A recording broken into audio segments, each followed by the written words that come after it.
What's up, guys? For those of you who may or may not know, I have a shipment coming from Underground Reptiles that is about 2 months delayed. Now, why is it 2 months delayed? Well, I bought these two in particular insects off Underground Reptiles about 2 months ago, actually. A little over 2 months ago at this point, and they have not come. And what happened is I paid for the order. It said they still had them in stock, but when my payment went through, they were no longer in stock. They had already sold all of them. So what has happened is I've had Underground Reptiles hold my pay for me and wait for these guys to come in. Now, I'm not telling you what they are, but they're 6-inch long insects, and they're absolutely amazing terrestrial little guys. Been looking for these guys for a long time, and so I've been sitting here, and I've set up this weird little tank for them. It's temporary. This is definitely not going to be their final home. I'm going to break out one of my old 40 gallons and get that cleaned up. I did have a 40 gallon ready, but I ended up putting a marine toad inside of it instead because these guys took so long and I was actually going to cancel. And then I called them about 4 days ago, and I called them actually about a week ago, and they told me that they'd be in within the next week to 2 weeks at best. And so I waited, and I just got a notification today saying that my order had been processed and that they were on their way. So I should have these guys within 24 to 48 hours if things go well.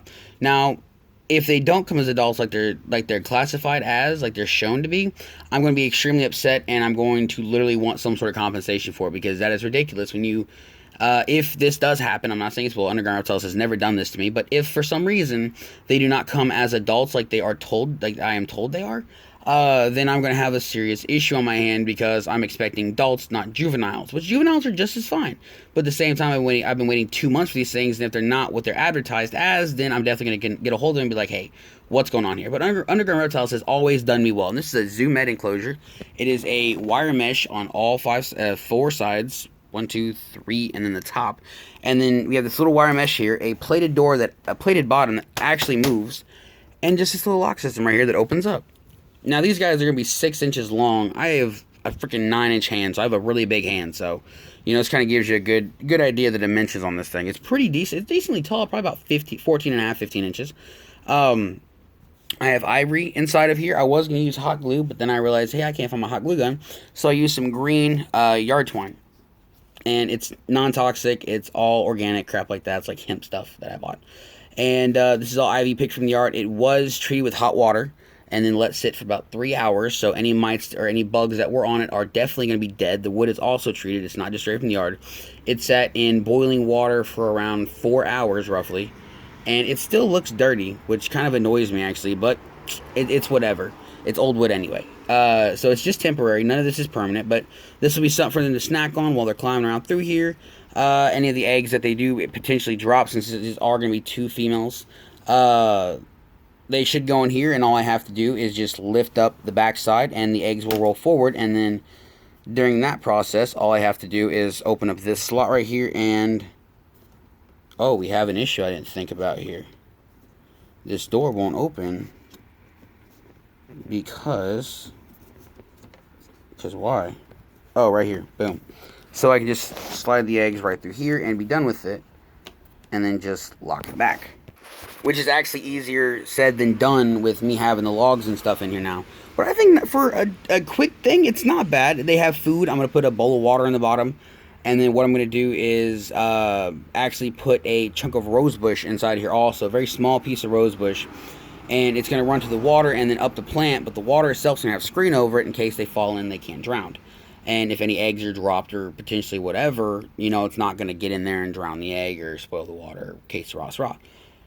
So, let me know in the comments if you guys can guess what I'm getting. And if you're right, maybe we'll do something. I don't know. We'll figure it out. I haven't been active for a while, guys. I apologize for that. I've been working my butt off. I've been stressed out. I'm in line for a management position as a CSS key holder and things like that. It's more glamorous than the associate job, but it's whatever. I'm really looking forward to it, though, and I can't wait for it to happen as long as my other associates quit dicking around and, screwing me out of it, because I am just an associate right now. I have no power over them, but here soon I will if management over my department leaves. Once that happens, I'll be the whole backroom manager. So yeah, but it's all held up by this twine, and it's ran all up and down these leaves. There's 2 Y-shaped ones in here. I was gonna make a tree for the 40 gallon, and then I realized it would probably be just a bad idea right now since I don't have the 40 gallon that I have dug out yet. So I'm probably gonna take the one from the garage once I dig it out, bring it inside, clean it up, put the marine toad, better known as the cane toad, inside of that, and then we're going to go from there and clean it out because they do have a toxin, they do have a venom, a poison, let me phrase it, they secrete from the glands on the side of their neck. But I'm going to clean it out really well, and then I'm going to figure it out from there, because they're supposed to have really good ventilation on top of this. These insects are. So that hence the screen enclosure for now. So I'm probably just going to end up building something for them versus keeping them in a 40-gallon, which if I have a screen front 40-gallon, that'll be different. Which I could do that. I can make a screen door for it. Surprise. My Wi-Fi off? No. But I have LED lights I'm going to stick on top, so it's going to illuminate the entire thing inside here, and it should look pretty nice for however long they're going to be in here, because I wasn't planning on them right now. Like, I've been waiting for Underground Reptiles for 2 months now to get back in contact with me about them, and I haven't heard anything, and I've called like 20 times, and I keep getting the same story. Well, our vendor isn't responding to us, and now the vendor apparently is, so they should be shipped to me within the next 3 days, roughly, so I'm not ready for them. But at the same time, this will be good temporary until I can actually get the time up to go out there to the garage, get what I need out. And some of you are going to be like, well, you just spent this time building this. And, well, yeah, you're right. I probably could have dug out the 40-gallon and figured things out from there. But I still have to build a door for it. It doesn't have a lid. And it's going to be one that sits on its side versus on its bottom, like a normal aquarium would. It's going to stand up on its side, and it's going to have an opening door. There's actually a YouTuber I saw a while back that did something really similar. But he had leaf insects inside of his, and I thought they were so cool. The Filipino leaf insects are just so gorgeous. But I'll probably end up getting those at some point when they come back in stock and I actually get some spare change up. I just think stick insects are just absolutely fascinating the way it is. But this was actually a pink toe habitat for a while. My buddy had it. When he had it, it was a pink toe terrarium, and as you know, a lot of ventilation for a pink toe is not really a great thing, so you need more humidity than ventilation. So I ended up taking her out of it, and I told him, dude, just put tape on the side and plastic wrap it. It'll be fine, keep the moisture and everything else like that. But he didn't want to do it, so I ended up with it. And I think I got it for free, actually, or I paid like $10 for it or something. But it's a Zoo Med, and I recommend Zoo Med everything, dude. Like, I really do. Zoo Med products for reptiles and tarantulas are just absolutely killer.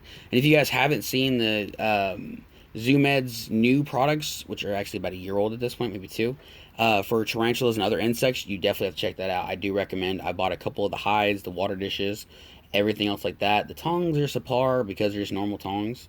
I don't tong feed anything. I just drop it in and let it go. I never feed anything that could damage it. So one tip I do with the crickets, though, if I just throw them in there, if your tarantula is molting, what can happen is the crickets can literally just take advantage of the tarantula molting and eat the tarantula. So if I have a tarantula that burrows, what I do is I take the cricket and I crush its mouth. The cricket will survive for hours upon even days, but it can't eat or bite anything, so it will do no damage to your tarantula if it's molting. And if you have dead crickets, it's a pretty good idea. It's a pretty good assumption that your tarantula hasn't been out for a couple of days, and it's not eating, it's not hungry, it's either molting or it's dead. So you definitely want to keep an eye on molting tarantulas, or even burrowing species in general. Which I am looking for trapdoor spiders, so if anybody online has a hookup for some adult trapdoor spiders, let me know in the comments down below, because I would love to get at that. Edward Tyndall, Sarah Tyndall, Spider-Man, not Spider-Man, shoot, Mad Mags, there it is. If you guys have any hookups in the US for trapdoor spiders, let me know. I'll drop about $30 on one if I need to, but I'm not really looking to go any higher than that without shipping. But $60 for one spider, that's a lot. I mean, if I'm gonna do that, I'm gonna buy it at an expo and have a guaranteed it's alive type deal. But anyway, guys, I hope you enjoyed this video. Please like, comment, subscribe. If you guys can guess what's inside here, we might do some sort of drawing or giveaway or something. I have been on the channel for a while, like I said, stressed to work and not really having time. I've done several videos that I just haven't uploaded. In fact, I've deleted a lot of my videos that I have made because I just haven't felt like doing anything with them. So I'm hoping this video is something that can be fun for you guys, a little educational, and yeah, I can't wait to put the ring of LED lights up here. They're actually going to be strapped down, which is going to be fun. But, yeah. So anyway, guys, I hope you enjoyed the video. Please like, comment, subscribe. If you do, go ahead and click the notification bell so you can be notified anytime I upload any new videos, and I will see you guys in the next one. Later.